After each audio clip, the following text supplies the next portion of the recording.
यही कृपा है भगवान की, इतना समय दे दिया है आपको। यहां से हटने के बाद कोई ऐसा आप अपने घर में 3 घंटे बैठ लोगे बताओ? कोई नहीं। अरे हम नहीं बैठ पाते हैं। नयत्र वैकुंठ कथा सुधा पता, उस वैकुंठ में, उस देवलोक में कथा का आनंद नहीं है, एक जगह बैठने का सुख नहीं है। और क्या नहीं है उस वैकुंठ में? न साधवो भागवतास्तदाश्रयः, वहां साधुओं का और भागवत का आश्रय नहीं है। वैकुंठ में साधुओं के दर्शन नहीं होते, जो रस में लबालब भरे पड़े हैं, जो हर समय राधे राधे कृष्ण कृष्ण कान्हा हे कुटुंब प्रभु, जो हर समय चीख चीख करके हम सब लोगों के अंदर के मन को निकालते रहते हैं। ये आनंद वैकुंठ में नहीं है, ये आनंद देवलोक में नहीं है। नयत्र यज्ञेश मखा महोत्सवाः, नयत्र वहां पर, मखा मतलब होता है यज्ञ, हवन। देवलोक में और वैकुंठ में यज्ञ नहीं होते, हवन नहीं होते, और महोत्सव नहीं होते। यहाँ तो भैया पूस महीने से ले करके और जब तक आपका फिर पौष ना आ जावे तब तक लगातार महोत्सव मनाओ।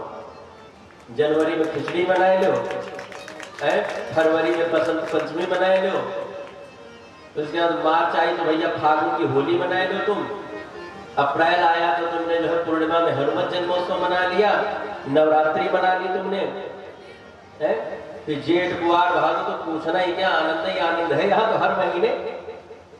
कोई तो कहता महाराज तुम्हारे यहाँ लड़कों को पढ़ने वढ़ने का समय मिलता है कि नहीं मिलता है? और ब्रिलियंट भी हमारे यहाँ के बच्चे होते हैं। भारतवर्ष नहीं, पूरे विदेश में ले लीजिए, भारतवर्ष में सनातनियों का बोलबाला हमेशा रहा है और रहेगा।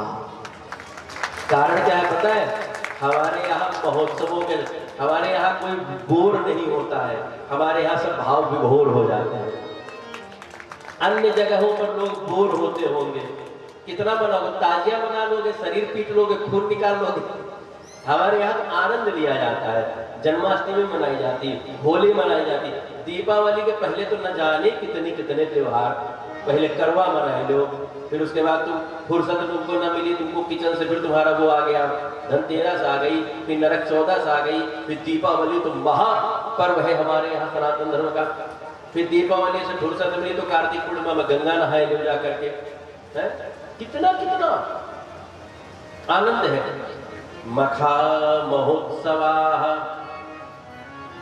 ये महोत्सवों का आनंद इस भारतवर्ष की भूमि पर रहने वाले लोगों को ही सुलभ है, और उस पर भी वो जो हिंदू है, सनातनी है, अन्य किसी जात को ये सुख संभव नहीं है। केवल सनातनियों को दिया है प्रभु ने आनंद। अद्भुत। जहाँ डाल डाल पर सोने की चिड़िया करती है बसेरा, वो भारत देश है मेरा, वो भारत देश है मेरा। जहाँ डाल डाल पर सोने की चिड़िया करती है बसेरा, वो भारत देश है मेरा, वो भारत देश है मेरा। जहाँ सत्य अहिंसा और धर्म का पद पद रखता तेरा, वो भारत देश है मेरा, वो भारत देश है मेरा।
हरि ओम हरि ओम हरि ओम हरि ओम। ये वो धरती जहाँ ऋषि मुनि जपते हरि राम की माला।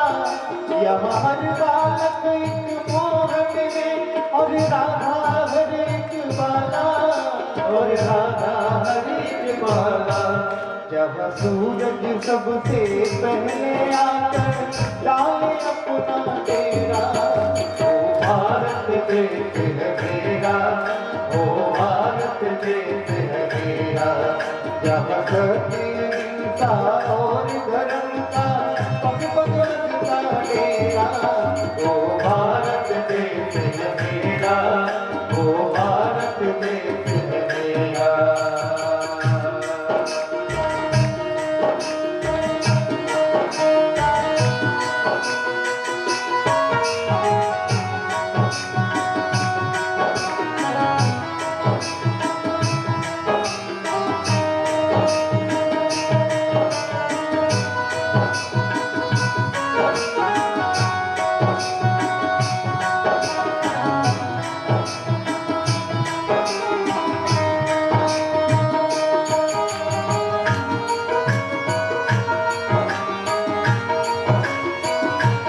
भारत माता की।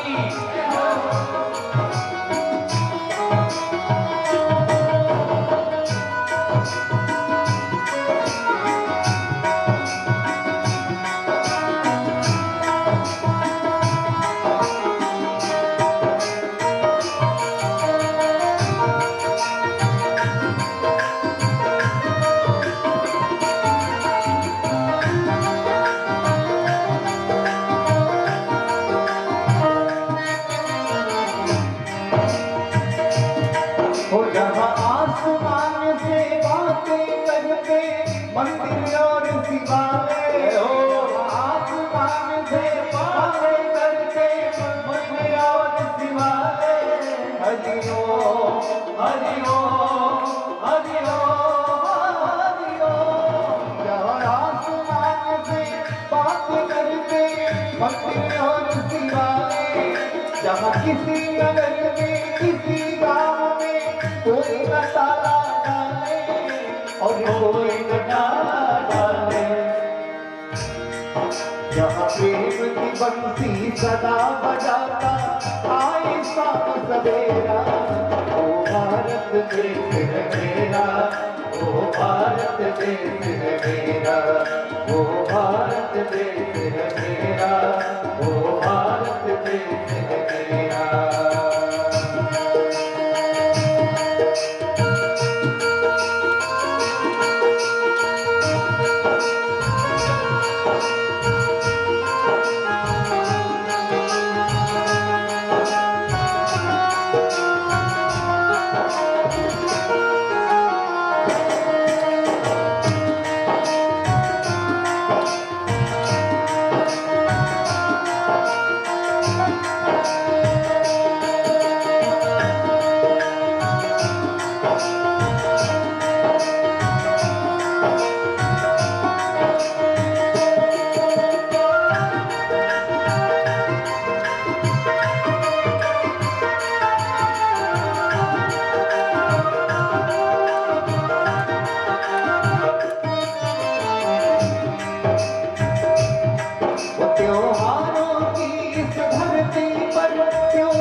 सूरज सबसे पहले आकर डाले अपना डेरा। ओ भारत देश है मेरा, ओ भारत देश है मेरा, पहले आकर डाले अपना डेरा। ओ भारत देश है मेरा, ओ भारत देश है मेरा।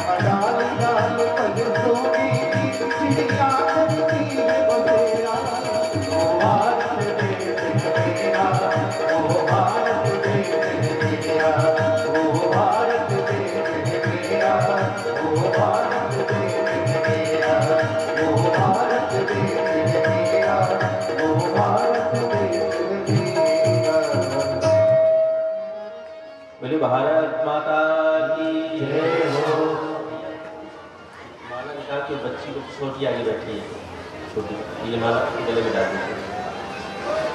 ये छोटी सी बच्ची लोग कितने भाव है, ठाकुर जी ने, ये ठाकुर जी की प्रसादी माला है, इसके अंदर छोटी सी कन्या के लिए। आगे आ जाओ क्या? हाँ, जाते हैं ना।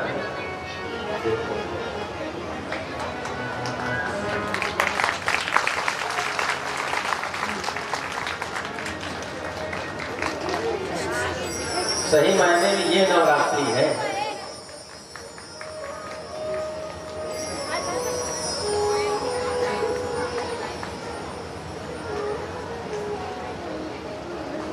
अब पीछे वाली बच्चियां सोच रही नाचा तो हमने भी, लेकिन जो पहले आ गया वो आगे बैठेगा, तुम देर से आई हो इसलिए तुमको नहीं मिलेगा माला।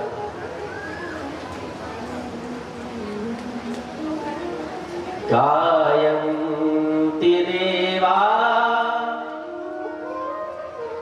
किल गीत गानी,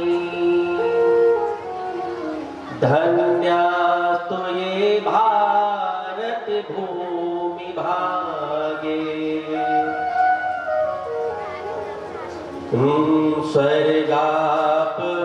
स्वर्गापवर्गस्य फलार्जनाय भवन्ति भूयः पुरुषाः सुरत्वात्। ये भागवत जी गरुड़ पुराण से हमको हम अध्ययन करते हैं तो जो प्रसंग से संबंधित श्लोक होता है उसको लिख लेते हैं। गरुड़ पुराण में लिखा हुआ है कि गायन्ति देवाः किल गीतकानि, देवता लोग बैठे बैठे अपने लोक में भारतवर्ष की महिमा को बखान करते करते फूट फूट के रोते हैं। जब यहाँ की मस्ती को देखते हैं, यहाँ के आनंद को देखते हैं तो देवता कहते हैं हमारे पास क्या, समस्त भोग अप्सराओं का नाच और है क्या उनके पास, क्या है? यहाँ तो ठाकुर जी ने सब आनंद दे रखा है और गिने चुने वही लोग। यहाँ तो हर दिन नए लोगों से मिलो, ट्रेन में जाओ तो नए लोग, बस में जाओ तो नए लोग, कितना आनंद है यहाँ। धन्यास्तु ये भारत भूमि भागे, धन्य है ये भारतवर्ष की भूमि। और ये भारतवर्ष की भूमि कैसी है? आपको लगता होगा कि यहाँ गेहूं चावल उगता है, नहीं नहीं, इसमें संत कहते हैं स्वर्गाप वर्गस्य फलार्जनाय। इस भारतवर्ष की भूमि पर फल उगता है, सेब केला नहीं। कौन सा फल? आपने पुण्य किए हैं, इस भारतवर्ष की भूमि से ही आपको स्वर्ग मिलेगा, इस भारतवर्ष की भूमि से ही आपको भगवान मिल जाएंगे। ये वो फल देने वाली है ये धरती।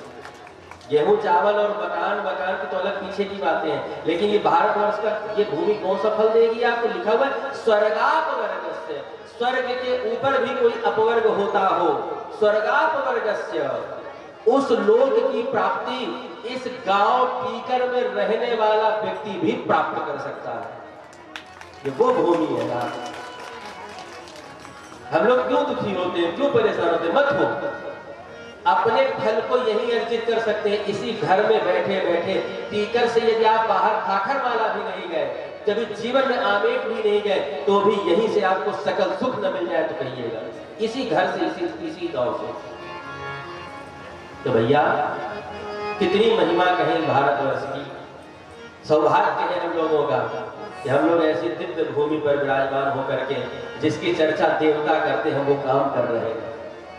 बहुत सारे लोग बहुत सारी चीजों की चर्चा करते हैं लेकिन वो काम नहीं कर पाते हैं।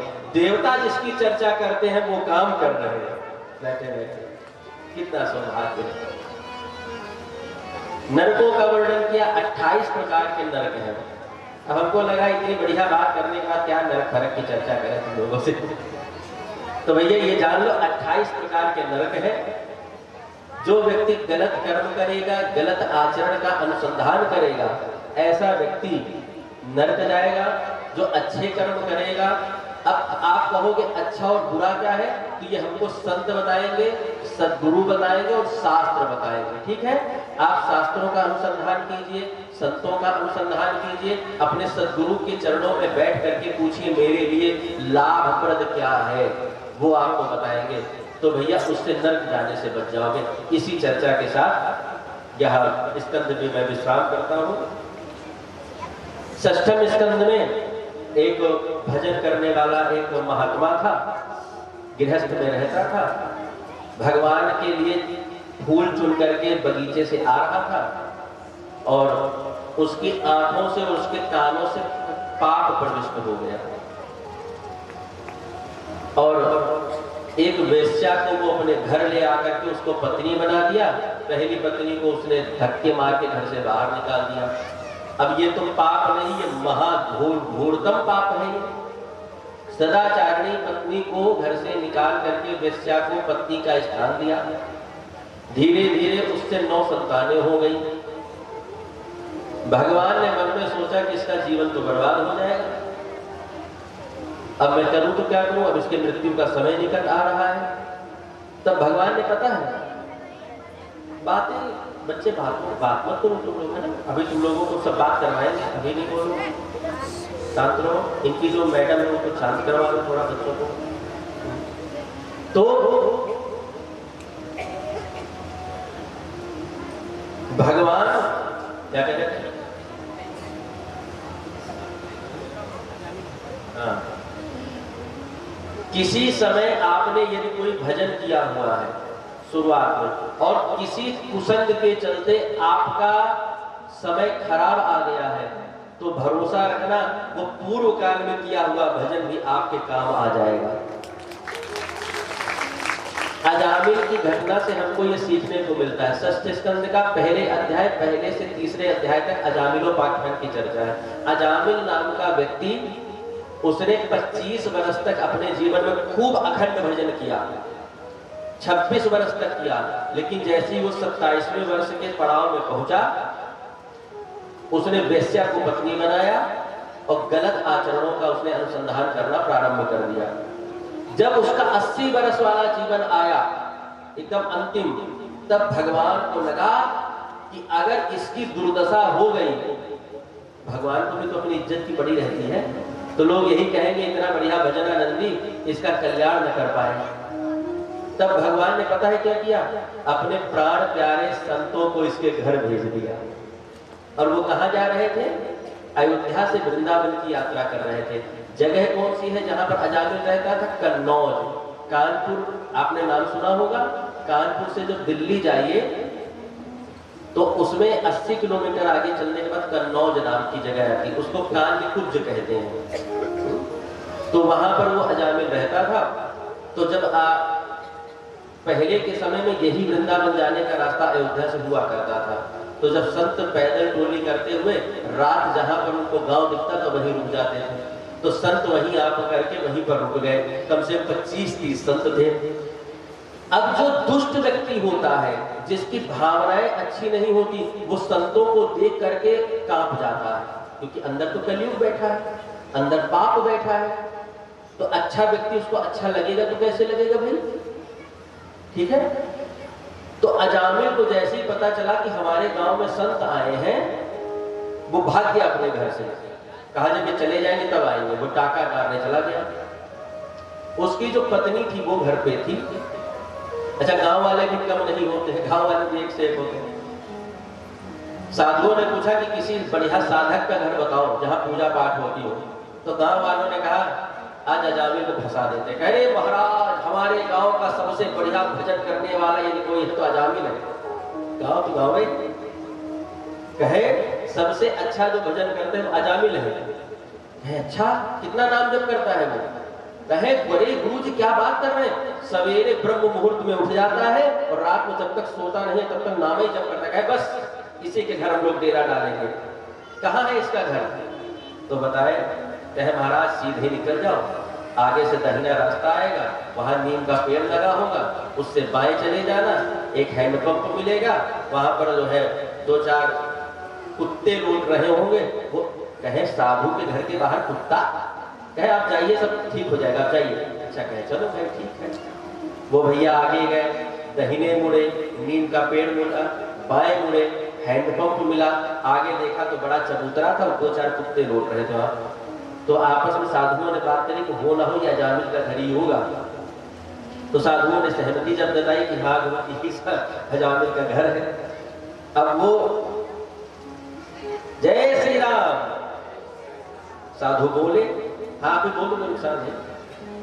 तो जैसे साधु में जय श्री राम तो वाकई पत्नी निकली अंदर से। और जब पत्नी निकली तो कोई पूर्व जन्म का संस्कार रहा होगा उसका।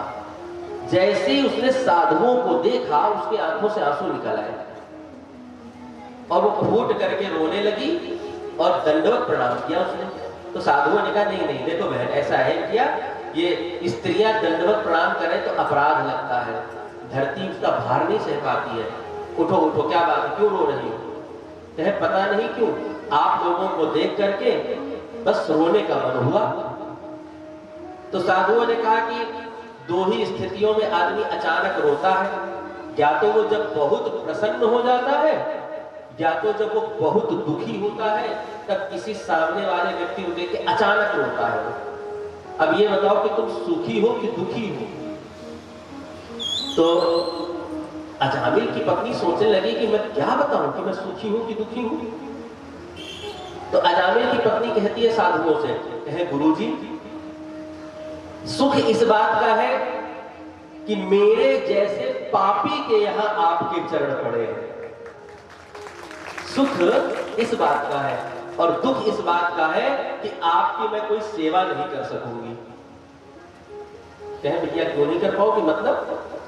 कहे हमारे जो पति है ना वो चोरी करते हैं, डाका डालते हैं, हत्याएं करते हैं।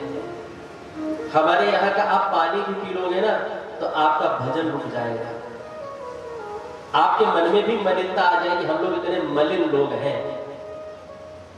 साधु अपना चिमटा गाड़ के अब तो इसी घर को पवित्र करेंगे। ऐसा भजन ही क्या जो सामने वाले को पवित्र न करते। गाड़ दिए अब तो तुम करोगे। अरे नहीं साधु जी आपको हम दूसरे घर का, यहाँ के प्रधान के यहाँ चले जाए, बहुत सात्विक है ना। अब तो नहीं, झाड़ू वहीं लगाई जाती है जहां गंदगी होती है। हम साधु हैं, जगत पवित्र करने निकले हैं और तुम ही अपवित्र रह गई तो हमारे इस गांव में आने का फायदा ही क्या रह गया? अजामिल की पत्नी ने कहा मैंने सुना था साधुओं के स्वभाव के बारे में, आज देख लिया कैसे अद्भुत होते हैं ये साधु। दूसरे के कल्याण के लिए अपनी बोटी बोटी कटवाने को तैयार हो जाते हैं। राजा शिवी का नाम सुना होगा। एक बहेलिया एक कबूतर को मार देता है और उसके पास आ जाता है, कबूतर थोड़ा अधमरा हो जाता है, राजा शिवी के कंधे पे बैठ जाता है। कबूतर राजा शिवी की ओर रो करके देखता है, तब तक बहेलिया आ जाता है। राजा शिवी कहते यहाँ क्यों आए हो? कहे कबूतर महाराज मेरा भाग है, मैं बहेलिया हूं, मेरा काम ही है लोगों को मार करके खाना। राजा शिवी ने कहा बात भी ये सही कह रहा है, ये मारेगा नहीं, बेचेगा नहीं, खाएगा क्या? बाद में काम ही उसका वही है। कसाई कसाई क्या करेगा? वही काम ही उसका दिया जाए। राजा शिवी ने कहा कि तुमको मांस से मतलब है ना? हाँ, इस कबूतर को छोड़ दो, मेरा मांस ले लो। अरे नहीं महाराज नहीं, वचन दे चुका हूं इसका। अब ये शरण में आया है, इसको मैं मरने नहीं दूंगा, इस कबूतर को अभी मेरी शरण में है। तो क्या नियम है तुम्हारा? कहीं इसके वजन के बराबर मांस चाहिए। उसने सोचा कि कहीं से मांस लाएंगे हमारे लिए। राजा शिवी कहते हैं एक परड़े में इसको बिठाओ और एक आसन मेरा लगाओ। राजा शिवी ने अपना चाकू निकाला और कंधे का मांस काट करके उठा करके रख दिया उस दराजी को। अभी भी पलड़ा हिला नहीं। लगा कि यार इतना मांस, वो इतना बड़ा कबूतर अभी क्यों नहीं हिला? फिर उन्होंने दूसरे कंधे का मांस निकाला और निकाल करके फिर तराजू पे रख दिया। वक्षस्थल का मांस निकाला, रख दिया। जंघा का मांस निकाला, रख दिया। पेट का मांस निकाला, रख दिया। पीठ का मांस निकाला, रख दिया। अभी भी तराजू हिला नहीं। राजा शिवी बोले अब कुछ अलग करना होगा। बहेलिये से कहा बहेलिया मेरे शरीर में बहुत अत्यधिक पीड़ा हो रही है, अब इस तराजू पे मैं बैठ जाता हूं, मेरा संपूर्ण मांस तुम ले लेना। संपूर्ण मास। जैसे ही राजा शिवी अपना गर्दन काट करके रखने ही वाले थे, कबूतर में से भगवान श्री राम प्रकट हो गए। और कबूतर के रूप में जब भगवान आए तो कहा, राजा शिवी, ये केवल तुम्हारी परीक्षा के लिए मैं आया था, तुम्हें में कोई दोष नहीं है राजन, तुम बहुत पवित्र हो। एक कबूतर को बचाने के लिए सोचो, जो कबूतर के प्रति इतनी संवेदना रखता हो, राज्य के प्रति कितनी संवेदना रखता होगा, वहां की जनता के लिए वो कितनी संवेदना रखता होगा। कैसा अद्भुत है। ऐसा है राजा शिवी हमारे। अजामिल की पत्नी ने कहा कि आज संतों का मैंने स्वभाव भी देख लिया है, प्रभु बताइए क्या सेवा करें। अब तो भाव विभोर हो गई, अब तो बावरी हो गई, अब तो वो विदुर की पत्नी विदुरानी बन गई कि अब करूं तो क्या करूं उनकी सेवा। तो उन्होंने कहा, देखो बेटी, नमक अपना लेके चलते हैं, हम अपने घर से कुछ कच्चा राशन हो सके दे दो, कुछ मत देना, आलू दे दो, हम खुद कंडा लगाए करके चिताएंगे अग्नि और उसी में पकाए करके आलू, बस नमक पे खा लेंगे। आलू आया अंदर से, उन्होंने अग्नि चिताई और उसी में प्रसाद बनाया और सब बढ़िया नमक आलू खाए करके भजन करने लगे। इतनी देर में अजामिल आ गया। अजामिल ने देखा कि जिनकी वजह से मैं गांव छोड़ करके गया था वो मेरे ही घर पे बैठे हैं। अजामिल बोला, कहां से, कौन? पत्नी निकल के आई, हमने बुलाया है। अजामिल कहता, तो कोई बात नहीं, जब तुम्ही ने बुला दिया है तो हम कुछ कर भी कहां सकते हैं। अजामिल अपनी पत्नी को डांटने के लिए तैयार होता है कि इन साधुओं के पास कोई काम धाम नहीं होता, ये खाली राम राम करते हैं, राम राम करवाते, सब लूट ले जाएंगे। तो अजामिल की पत्नी कहती है, तैयार ही तो हम बैठे हैं, अब कमाने के लिए थोड़ा उम्र आई है, अब तो लुटना है सब हमारा। क्या लेके जाओगे तुम ऊपर, क्या लेके तुम यहाँ आए थे? अजामिल कह रहा, ये तो भगवान आधे घंटे के सत्संग में तो ये न जाने क्या क्या हमको ज्ञान सुनाने लग गई। कहीं 2-3 महीना साधु साथ रह गई थी तो आपको छोड़ छाड़ के घर से भाग जाएंगे। अब तो अद्भुत आनंद होने लगा। अजामिल कहता है कि इनको भगाओ यहां से। पत्नी कहती है, मेरे जीते जी तो नहीं जाएंगे साधु, यही भजन कीर्तन होगा। है अजामिल मान गया किसी तरह, चलो ऐसे तुम्हारी इच्छा। अजामिल अंदर गया, जाकर के सो गया। अगला सवेरा हुआ, अजामिल के यहां से साधु जाने को तैयार है। उसकी पत्नी आई। साधुओं ने आपस में विचार किया कि किसी के यहाँ का यदि अन्न खाते हैं साधु तो उसको खूब खूब आशीर्वाद दे करके जाते हैं। भाई कुछ खाओगे तो कुछ देना पड़ेगा ना। अब वही राशन हम बाहर से दुकान से खरीदेंगे तो उनको पैसा देना पड़ेगा। यदि हमने किसी के यहाँ का अन्न खाया है और हमने पैसा और उल्टे दक्षिणा भी लोग देते हैं तो हमारी जिम्मेदारी ज्यादा बन जाती है कि हम ज्यादा भजन करें, ज्यादा नाम जप करें और उस परिवार के प्रति मंगल कामना करेंगे, हमारी जिम्मेदारी बन जाती है। साधुओं ने आपस में विचार किया कि क्या किया जाए। तो उसमें से जो मुख्य श्रेष्ठ थे गुरुजी, उन्होंने कहा कि एक बात बताओ बेटी, तुम्हारी शारीरिक संरचना को देख करके ऐसा लग रहा है कि तुम गर्भवती हो। जी गुरुजी। अच्छा, 10वीं संतान है, जाओ वचन देते हैं तुमको पुत्र होगा। कह दिया पुत्र होगा। और दूसरा, मेरे कहने से, क्योंकि तुम्हारे यहाँ का अन्न खाए हैं ना तो कुछ ना कुछ तुमको दे करके जाएंगे। जी गुरुजी। आशीर्वाद पुत्र होगा। दूसरा, तुम्हारे पुत्र के साथ इसका नाम नारायण रखना। तुम क्या नाम रखना? नारायण। नारायण नाम रख दिया भाई। अब जब या तो माता पिता का प्रेम बड़े पुत्र में होता है या छोटे पुत्र में होता है। अब जब अजामिल बाहर से डाकू चोरी करके आवे, पैसा वैसा लेकर के आवे तो 2-4 चॉकलेट है, टॉफी है, कुरकुरे है, बिस्किट है लेकर के आवे। आज की भाषा के अनुसार तब जो चलता होगा सो लेकर के आते थे। हालांकि बच्चों को कभी ये सब चीजें खिलानी नहीं चाहिए। अभी देखिए डॉक्टर ने ऑपरेशन कराया किसी बच्चे को तो कुरकुरे खूब खाता था, पेट में से बाल का गुच्छा निकला है, प्लास्टिक निकली है। इसलिए कभी भी पैक की चीजें नहीं खानी चाहिए, चाहे वो एक्सपायर हो चाहे ना एक्सपायर हो। पैक की चीजें कभी नहीं। टॉफी वॉफी चल जाती है, जैसे गुरुदेव हमारे प्रसाद बातें हैं वो सब चल जाएंगे, लेकिन जो बहुत दिन से कंज्यूम रखे हैं वो नहीं खाने चाहिए। तो अजामिल लेकर के आए, बड़ा प्रसन्न। अब अजामिल का अंतिम समय आ गया, अब गंभीर हो जाइए, सुनिए ध्यान से। अजामिल का अंतिम समय आया, अब उसके ना हाथ काम करते हैं, ना पैर काम करते हैं, ना आंखें काम करती हैं, ना बुद्धि काम करती है। पड़ा पड़ा कब फंस जाता है तो घंटों घंटों खांसता है। पत्नी खाला की सेवा करती है, लेकिन भैया कर्म भोग तो स्वयं भोगना पड़ेगा ना।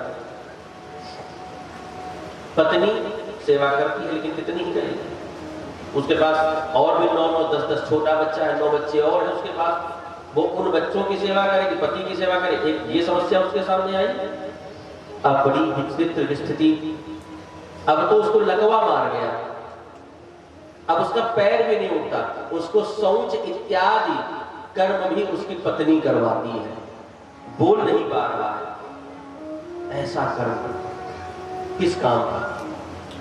अद्भुत। यमराज ने आदेश दिया, अपने दूतों को कहा कायकुब्ज नगर में एक पापी है अजामिल, उसको लेकर के आना है, उसके प्राण। साधु के संग से वो पवित्र हो गया है, लेकिन कुछ दिन उसको नरक में रहना पड़ेगा। बहुत ध्यान से सुनना, आदमी जब मरना न चाहे और तड़प तड़प के मरे तो वो नरक जाता है, और जो ये सोचे कि आज मृत्यु हो चाहे कल, वो आज मरे चाहे कल मर जाए, उसकी मुक्ति हो जाती है।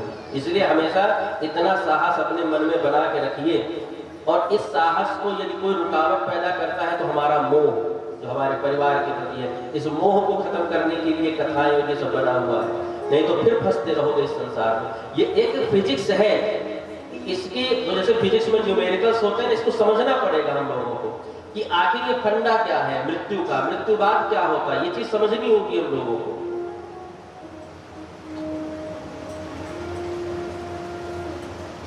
अब यमराज के दूत आ गए, अजामिल के प्राणों को खींचने लगे। उसको कुछ न सूझा तो पास में उसका बेटा खेल रहा था नारायण। उसने कहा, दूरे क्रीडन का सक्तम पुत्रम नारायण भयम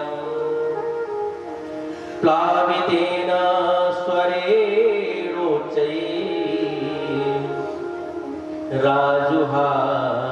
राजुहावाकुलेन्द्रियः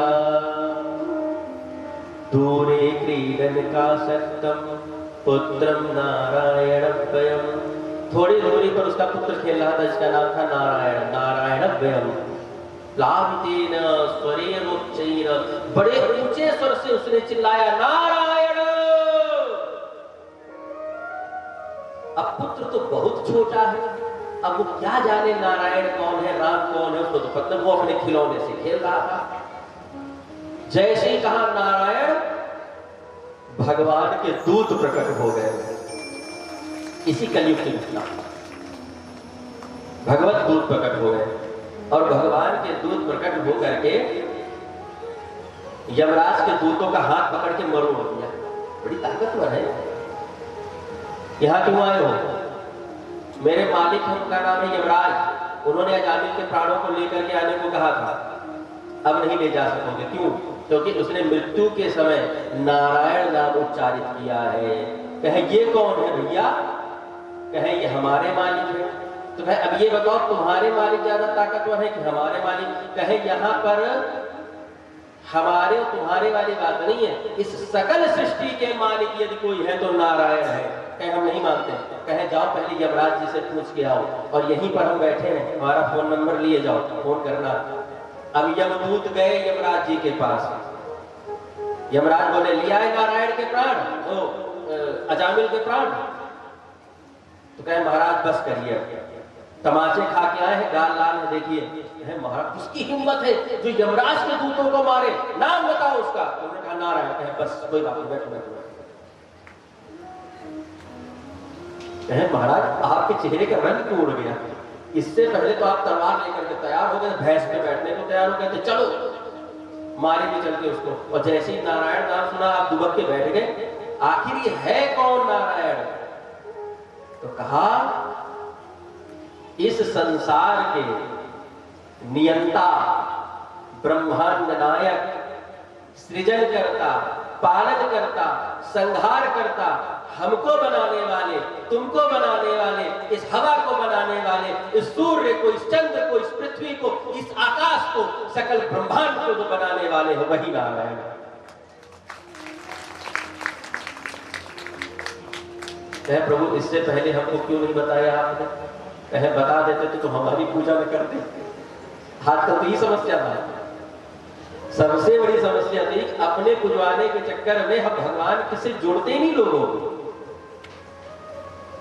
हनुमान जी ने एक भी बार विभीषण जी से नहीं कहा मैं श्री राम सन्निधि में रहता हूं। उन्होंने हमेशा कहा मैं दूत हूं, उनका नौकर हूं, मैं मार्ग बता सकता हूं उनसे मिलने का, लेकिन पूजा तुम्हें हनुमान की नहीं, पूजा तुम्हें श्री राम की ही करनी होगी। शरण में हनुमान की नहीं, श्री राम की ही जानी होगी। और एक बात और बता दे, जो श्री राम की शरण को ग्रहण किए बिना श्री हनुमान जी का भजन करता है, उसका भजन कभी फलीभूत भी नहीं होता। सबसे पहले तो आप श्री राम शरणागत होइए, तब हनुमान जी का भजन आपको फलीभूत होगा। एक सुंदरकांड का 1000 सुंदरकांड का फल मिलेगा।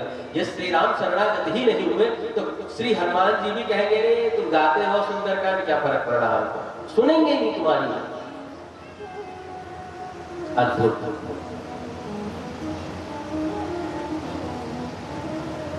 यमराज ने अपने दूतों को मिल मिल के गले लगाया और कहा धन्य हो गए तुम सब, तुमने अपनी आंखों से मेरे मालिक के दर्शन किए, धन्य हो गए, हमारा जीवन धन्य हो गया। आज तक हम कभी नारायण के साक्षात दर्शन नहीं कर सके और तुम नारायण को देख करके आ रहे इन्हीं आंखों से, धन्य हो गया तुम्हारा जीवन। हरि के दूत वहां से चले गए थे, यमराज के दूत तो पहले ही चले गए। अजामिल ये घटना देख रहा था। अजामिल फूट फूट के रोने लगा, हाय भगवान, वो मेरे शुरुआत के 26-27 वर्ष कैसा अखंड भजन मैंने किया और कैसे कुसंग में पढ़ करके मैंने अपना जीवन बर्बाद कर दिया।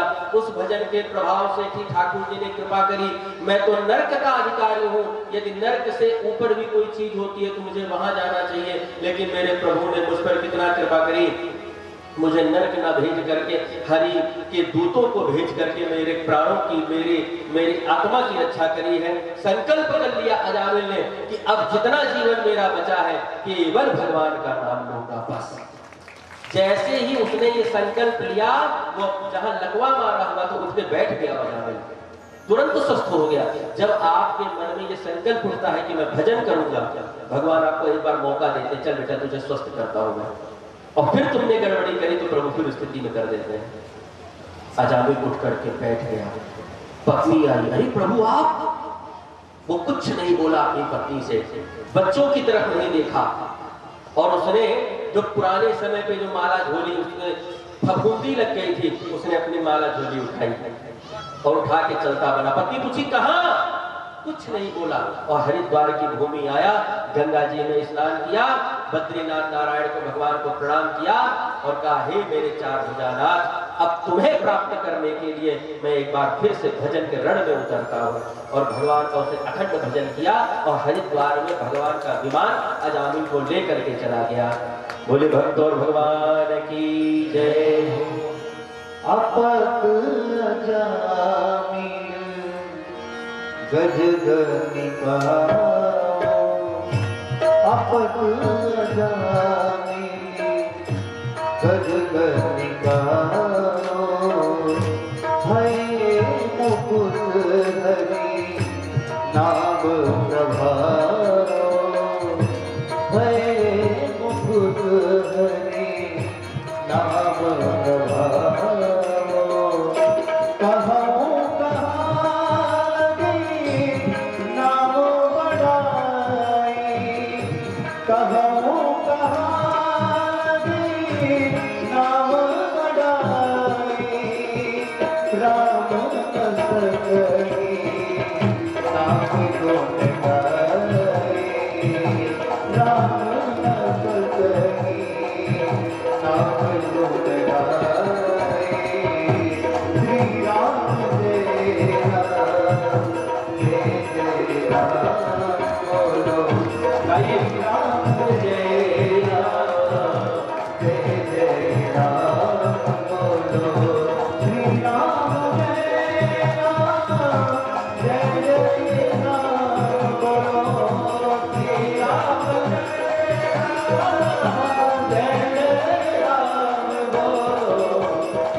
नाम रो दीवानो जारो कोई क्या करे रे। नाम रो दीवानो जारो कोई क्या करे रे। जाने देखा भूत भागे काल जग डरे रे। जाने देखा भूत भागे काल जग डरे रे। दिन में एक सूरज चमकियो जारी अंधिया धुरे रे। आनंद आ रहा? अरे क्या बोल चला, मन की बात हो गई तुम्हारे। हाँ, दिन में एक सूरज चमकियो जारी अंधिया धुरे रे। पिए जोगी अमर हो जा जग में न मरे रे। नाम रो दीवानो जारो कोई क्या करे रे। और जाने देखा भूत भागे काल जग डरे रे। अष्ट सिद्धि नोई निधि जारी हाजरी भरे रे। अष्ट सिद्धि नोई निधि जारी हाजरी भरे रे। पिए जोगी अमर हो जा भंडारा भरे रे। नाम रो दीवानो जारो कोई क्या करे रे। जाने देखा भूत भागे काल जग डरे रे। हाँ, लारो नाथ मिल्या गोरो पूरा मिलिया कारज सरे रे। ओके वे कृष्णा नाथ जोगी जग में न मरे रे। के वे कृष्णा नाथ जोगी जग में न मरे रे।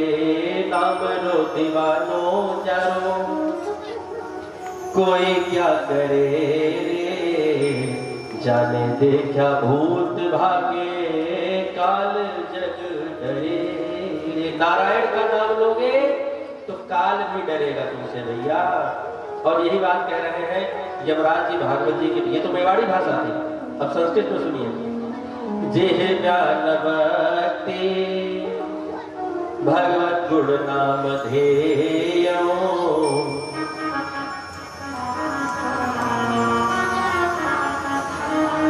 जेह ज्ञान भक्ति भगवत गुण नाम ध्येयो,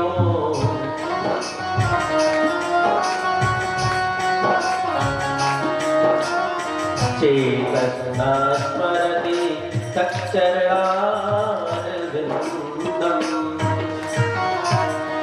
कृष्णाय नो नमति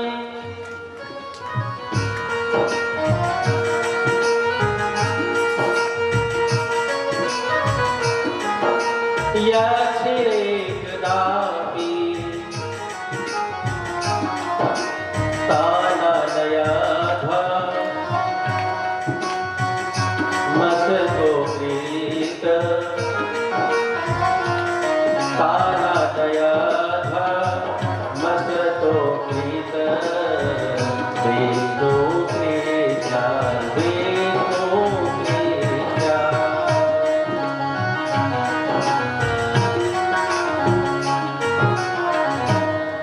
विष्णुद्रोही श्री हरि द्रोही व्यक्ति ही यमराज के घर में नाश्ता पानी करने जाता है? बाकी जो विष्णु को मानता है, श्री राम, श्री कृष्ण, श्री राधा, वो कभी भी यमराज के घर का मुख नहीं देखता। बोले वृंदावन बिहारी लाल की जय हो।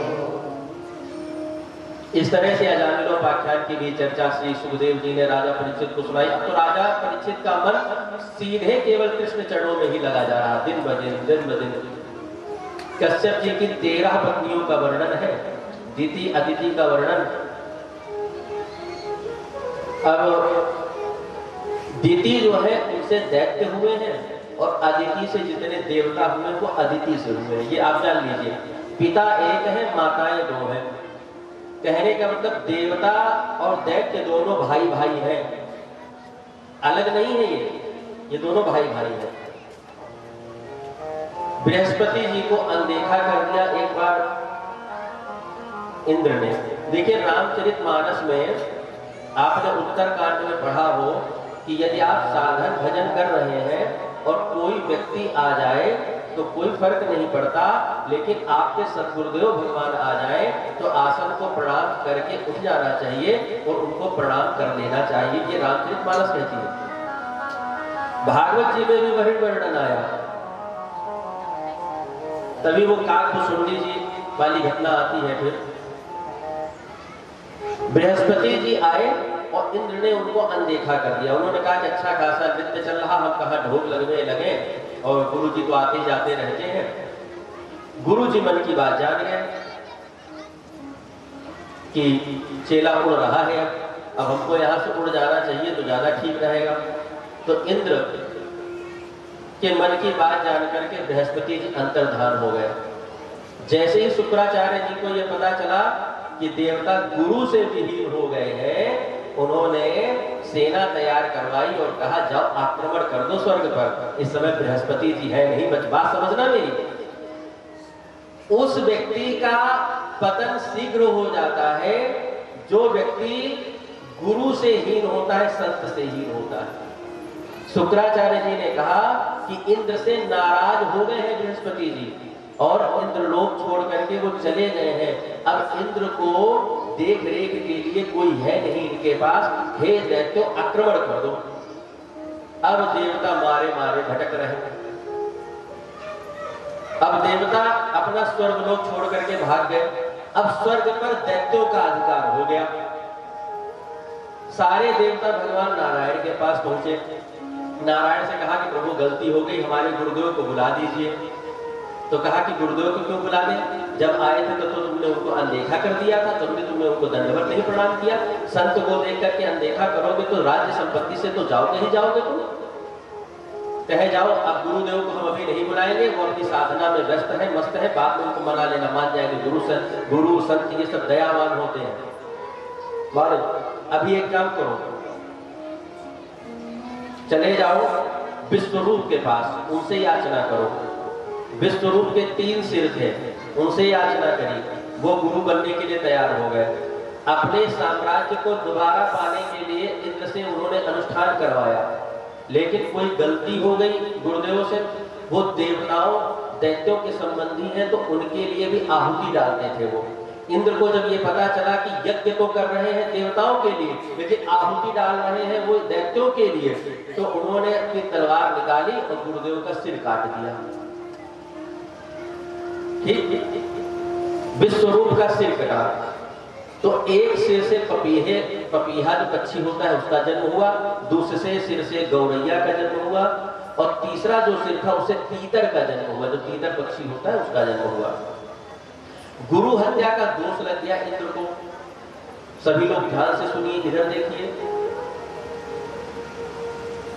गुरु हत्या का दोष लग गया है इंद्र को। पूरे पृथ्वी पर, पूरे ब्रह्मांड में हाहाकार मच गया कि इंद्र ने अपने गुरुदेव की हत्या कर दी, उनका मर्डर कर दिया। साहब, गौ हत्या, गुरु हत्या, बाल हत्या, ये जघन्य अपराध है। इनसे जीव को स्वयं भगवान चाह ले कि मैं इसका उद्धार कर दूं, तो भगवान भी नियमों में बंध जाते हैं, फिर उसका उद्धार नहीं होता है। फिर गुरुदेव ही उद्धार करते हैं ऐसे जीव का। कोई संत वैसा होगा तो आपका उद्धार कर सकेगा। जब तक संत कृपा नहीं करते, ध्यान रखिएगा, भगवंत भी कृपा नहीं करेंगे। जघन्य से जघन्य अपराध के लिए संत ही आपको मुक्ति का मार्ग बता सकते हैं। नहीं तो साहब, राजा परीक्षित ने जो संत का अपमान किया था, स्वयं भगवान भी बचाने नहीं आए जब तक सुखदेव जी नहीं आए।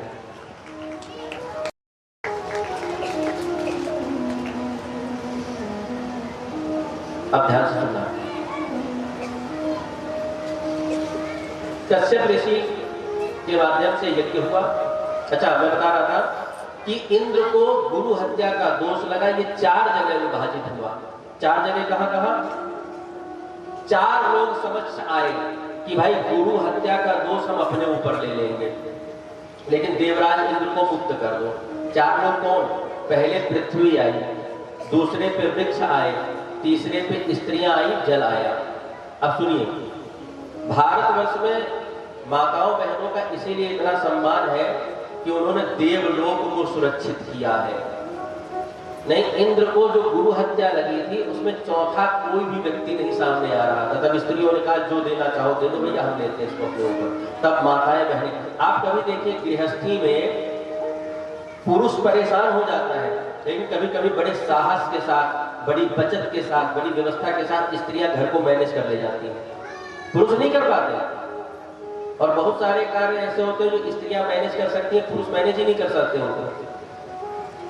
तो पृथ्वी में जो बंजर भाग दिखता है वो इसका परिणाम है।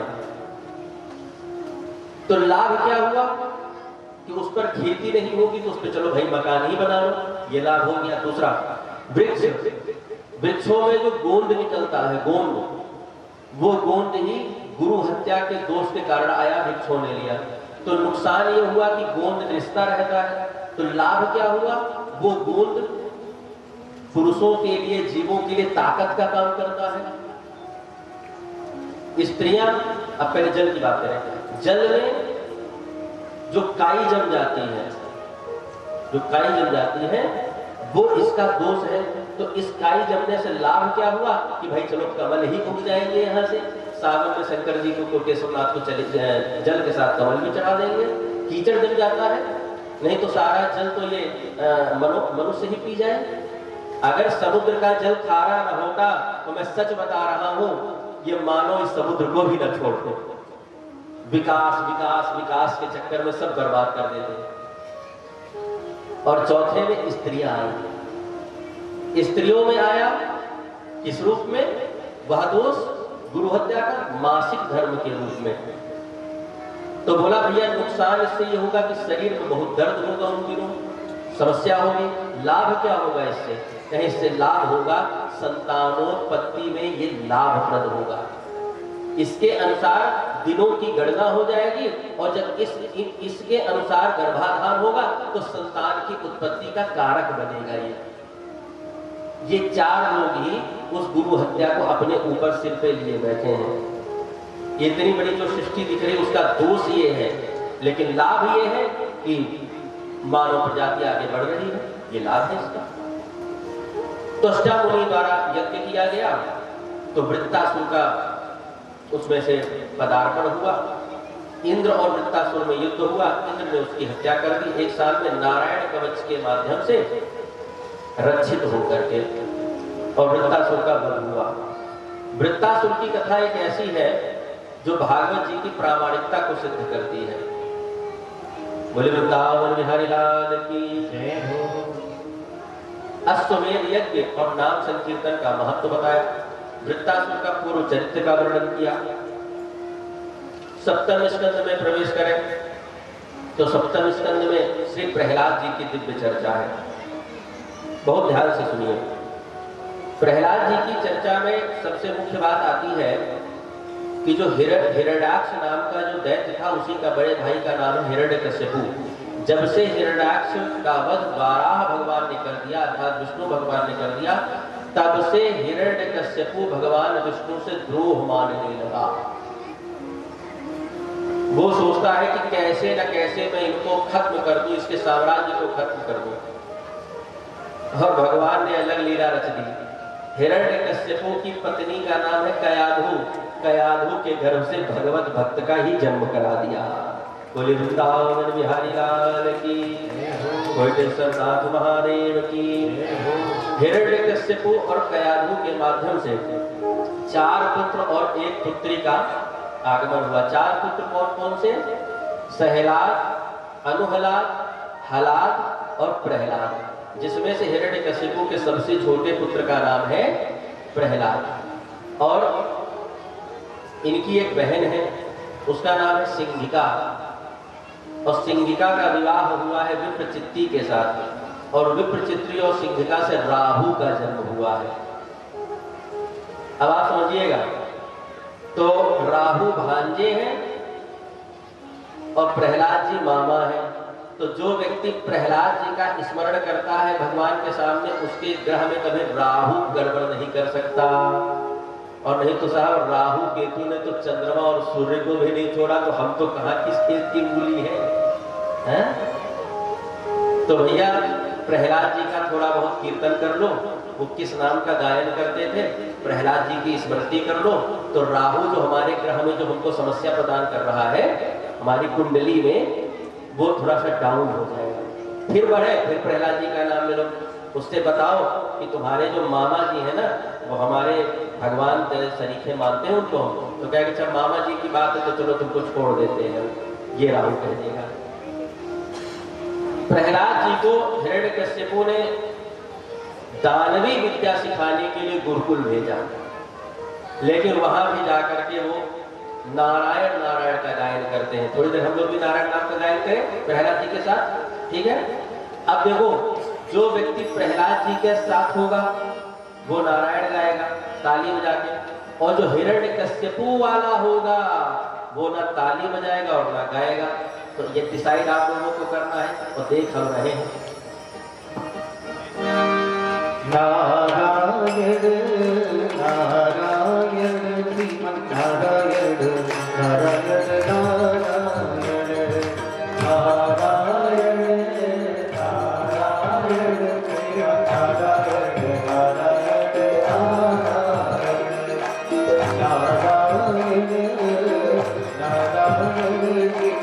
श्रीमन्नारायण नारायण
आज समझ में आ गया सब प्रहलाद जी को मारने वाले हो। हिरण्यकश्यपु ने पूछा, नारायण नाम तुमने कहाँ से सीखा? तो कहा ये तो अपनी माता के पेट से सीख के आए। तो सन नंबर के नाम के जो इनके गुरु जी थे वो बोले वो कहाँ से सीख के आए बेटा? तब इन्होंने बताया जब मेरे पिताजी तपस्या करने गए थे तो मेरी माता गर्भवती थी, मैं प्रहलाद उनके पेट में था। नारद जी का सत्संग 100 वर्षों तक प्राप्त किया है हमने। नारद जी ने वरदान दिया था जब तक तुम्हारे पति तपस्या करके नहीं लौटेंगे तब तक मेरे आशीर्वाद से गर्भ को तुम धारण किए रहोगी और तुम्हें किसी प्रकार की पीड़ा नहीं होगी। भैया 9 महीने में क्या क्या कर्म हो जाते हैं एक माई के साथ जब गर्भ में रहता है कोई बालक या बालिका। आप सोचिए संत की कृपा थी तो 100 वर्ष का यादव ने प्रहलाद को गर्भ में रख लिया। संत के सानिध्य में रहोगे तो जीवन के दर्द दुख सारे गायब हो जाएंगे। उनसे दूरी बना के रखोगे तो दर्द और दुख हमारे जीवन में आ जाएंगे। तो क्या पास रखना चाहते हो, दुख या दर्द या संत? संत। संत इनवर्सली प्रोपोर्शनल टू दुख दर्द और दुख दर्द इनवर्सली प्रोपोर्शनल टू संत। वो अब आपकी जिम्मेदारी है। संत बढ़ेंगे तो दुख दर्द कम होगा, दुख दर्द बढ़ेगा भैया तो रो प्रभु से कृपा प्रार्थना करो, हे ना आपकी सन्निधि आपके संतों की सन्निधि प्राप्त हो। इस तरह से 100 वर्षों तक भजन किया। इसीलिए कहा जाता है हमारे सनातन धर्म में कि माताएं बहनें जब गर्भवती हो तो अधिक से अधिक अच्छे आचरणों का अनुसंधान करना चाहिए। यदि आप उस समय किसी भी गलत आचरण का अनुसंधान, गलत बात व्यवहार का आप किसी भी जीवन में वो करते हैं पालन, तो निश्चित रूप से उसका बुरा असर आपके संतान में जरूर आएगा 100%। अभी पंजाब में हमसे एक माता ने पूछा कि महाराज जब से हम गर्भवती हुए थे तब से लेकर के आज तक भजने करते, लेकिन हमारे दोनों बच्चे चिड़चिड़े बहुत हैं, गुस्साते बहुत हैं। तो इसमें भैया देखो कि प्रारब्ध काम करता है। आपने अपने हो सकता है चिड़चिड़ाए ना, गुस्सा में हत्यारे हो जाते, तो आपके भजन ने वो चीजें कम कर दी। इसलिए भजन मत छोड़ना किसी भी परिस्थिति में। मैंने शुरुआत में ये बात कही, निष्कामता से भजन करोगे तो जीवन पर्यंत कर ले जाओगे, सकामता से करोगे कामना पूरी हुई भजन छूट जाएगा। और मांग ऐसी लो कि मरते दम तक वो काम चलता रहे हमारा। अद्भुत कृपा हुई प्रहलाद जी पर। अपने पिताजी को संदेश दिया कि भक्ति करना और भगवान की भक्ति के 9 उपाय हैं। उनमें से सबसे पहला उपाय है भगवान को प्रसन्न करने का श्रवण। जो भगवान की कथा को श्रवण करता है वो भगवान उससे बहुत जल्दी संतुष्ट होते हैं। इस तरह से देखो बारिश बारिश होगी, चिंता न करो, थोड़ा बहुत होगा, निश्चित होगा, ये हमको भरोसा है। अरे कृष्ण जन्म हो तो थोड़ा बहुत कुछ ना थोड़ा बहुत हो, लेकिन हिलना नहीं कोई यहाँ से। हम भी वादा करते हम भी नहीं हटेंगे यहाँ से। पर लिखते रहे कि नहीं हम नहीं हटेंगे, पक्का से वादा। हम पहले पक्का कर लिए अपना मामला। हम तो देखो गुरु गोविंद की छांव में है। हम तो उस दिन भी उस समय भी कथा की है जब भलभला के पानी पूरा पंच उड़ गया तब भी नहीं उठे। प्रहलाद जी ने भक्ति करने के लिए 9 उपाय बताए। श्रवणम कीर्तनम विष्णोः स्मरणम पाद सेवनम अर्चनम वंदनम दास्यम सख्यम आत्मनिवेदनम। भक्ति करने के 9 उपाय। सबसे पहला कोई ये कहे कि ये भक्त है तो उसका लक्षण क्या है? सबसे पहला लक्षण है जीवन में श्रवण होना चाहिए। श्रवणम, श्रवण यदि नहीं है, हमारे कान पक्के नहीं है तो आप भक्त नहीं बन सकते, और भक्त नहीं बन सकते तो आप सुखी नहीं हो सकते। इसलिए कहा गया कि श्रवणम, सबसे पहले श्रवण करो, फिर कीर्तन करो, फिर स्मरण करो, फिर चरणों की सेवा करो, फिर अर्चना करो, फिर वंदना करो, फिर दास्य भाव स्वीकार करिए कि प्रभु मेरे मालिक हैं और मैं प्रभु का नौकर हूँ, और सख्य, फिर प्रभु से सखा भाव आ जाएगा। फिर आत्मनिवेदन, सब कुछ प्रभु को अर्पित कर दीजिए अपने अंतिम समय में। नवदा भक्ति रामचरितमानस में श्री सबरी मैया को राम जी ने अपने मुख से सुनाई।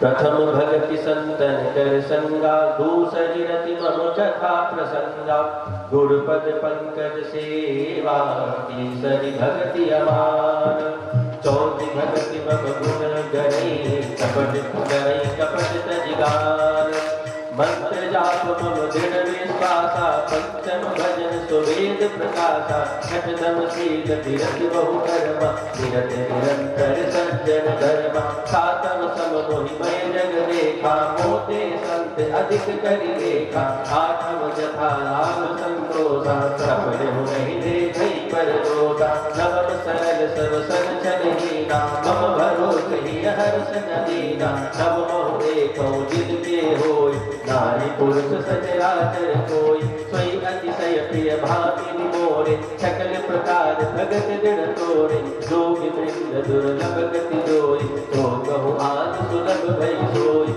मम दर्शन बल परम अनूपा जीव पावनि सहज स्वरूपा श्री राम जय राम जय जय राम श्री राम जय राम जय जय राम श्री राम जय राम जय जय राम श्री राम जय राम जय जय राम श्री राम जय राम जय जय राम श्री राम जय राम जय जय राम।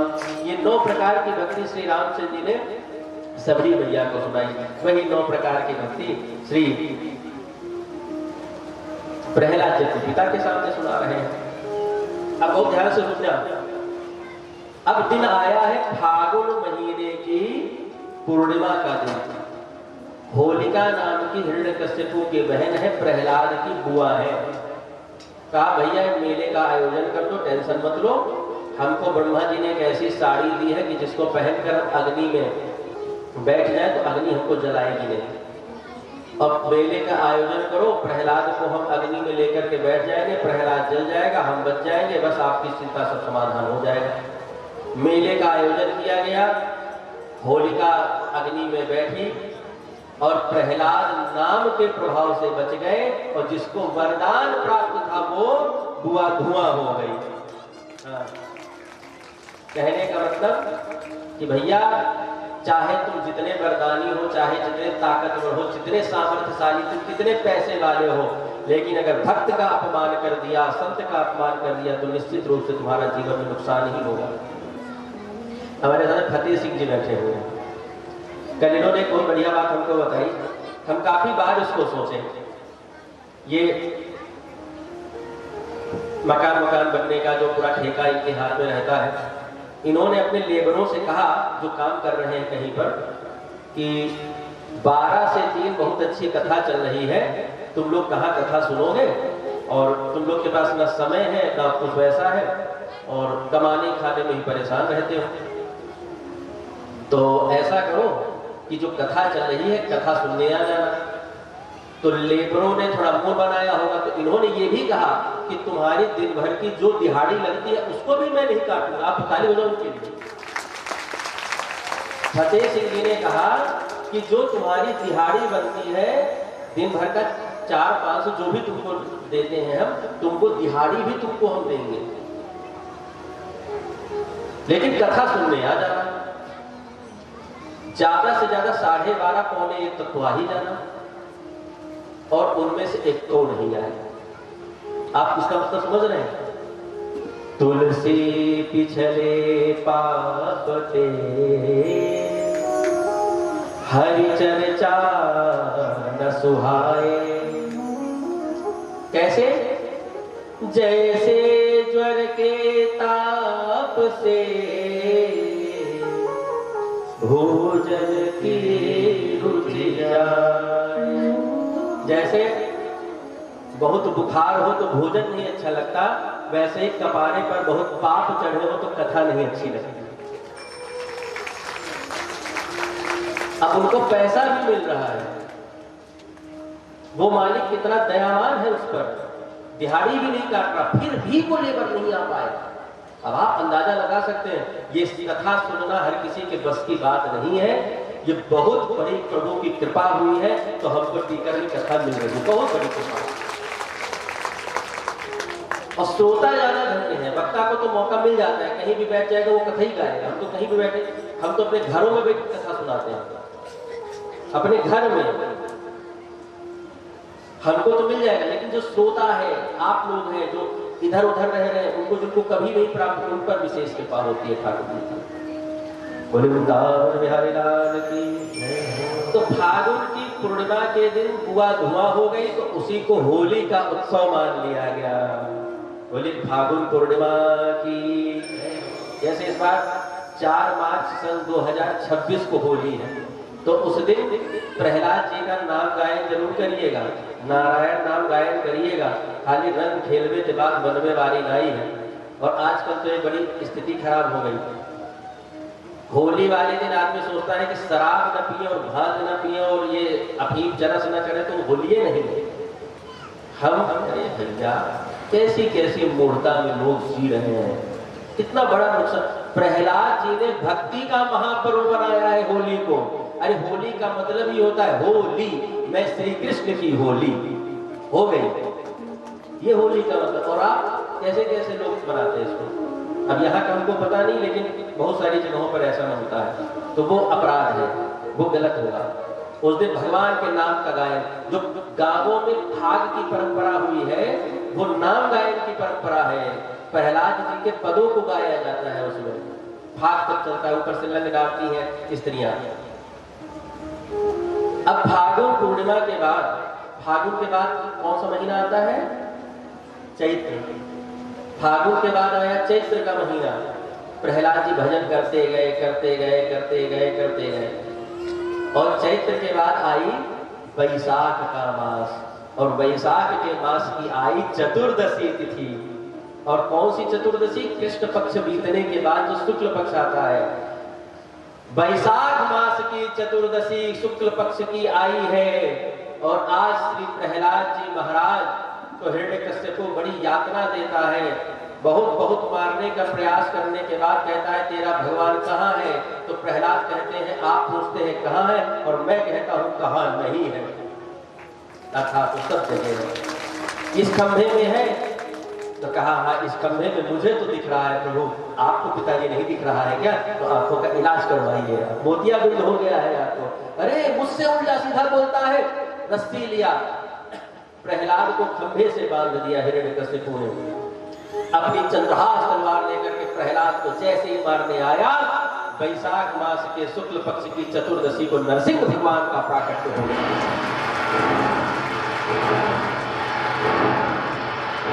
नरसिंह मतलब शरीर है पुरुषों जैसा और मुख है सिंह जैसा, शेर जैसा। हिरण्यकश्यप थर थर थर थर थर थर कांपने लगा, ये कौन आ गया खंभे में से? प्रहलाद जी कह रहे हैं यही तो नारायण है। ऐसा नारायण? कहे जब मैं तपस्या करने गया था तो हजारों हजारों सिंहों से अकेले लड़ जाता था, ये तो एक ही सिंह है। अब हिरण्यकश्यप को ये नहीं पता करोड़ों सिंहों की ताकत नरसिंह में है, ये नहीं पता उसको। अब लड़ाई करने उतारू हो गया, पहले इसी से निपट लेता हूँ, फिर प्रहलाद को मैं बताऊंगा। प्रहलाद के सामने ये तो दिखा दूं कि नारायण हिरण्यकश्यप के सामने कुछ नहीं है। युद्ध हुआ, कुछ देर तक तो खेल खिलौना चलता रहा। फिर भगवान को लगा ज्यादा लेट हो रहा है, नुकसान हो जाएगा, भक्त मेरा परेशान हो रहा है। प्रहलाद के पिता हिरण्यकश्यप के वस्त्रों को पकड़ा